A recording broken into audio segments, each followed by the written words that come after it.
ಮಾಡ್ತೀರಿ ಮೊದಲ ಇದೇ ಸರ್ಕಾರಿ ಗೊಬ್ಬರ ಹಾಕಿ ನಮ್ಮಲ್ಲಿ ಶುಗರ್ ಫ್ಯಾಕ್ಟ್ರಿ ಬರೋ ಮುಂಚೆ 60-70 ಟನ್ ತೆಗಿತಿದ್ರಿ.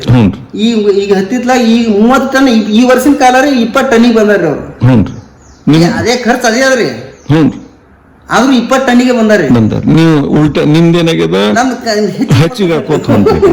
ಮೊದಲನೇ ವರ್ಷ 6 ಚೀಲ ಉಪಯೋಗಿಸಿದ್ರಿ, ಎಷ್ಟು ತೆಗ್ದಿನಿ ಅಂದ್ರೆ 52 ತೆಗ್ದಿನಿ ಅಂದ್ರಿ.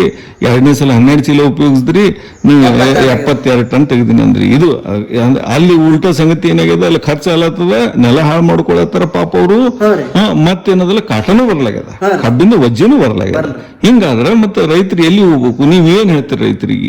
ಇದೇ ನಾವು ಈ ಕೂಬಾಸೆಲ್ ಕಂಡೀಷನ್ ಮಾಡೋದ್ರಿಂದ ನಮ್ಗೆ ಭೂಮಿ ಉಳಿತದ್ರಿ. ಮೇಲಾಗಿ ನಮ್ದು ಇಳುವರಿ ಖರ್ಚು ಕಮ್ಮಿ ಬರ್ತದ್ರಿ, ಇಳುವರಿ ಜಾಸ್ತಿ ಬರ್ತದ್ರಿ.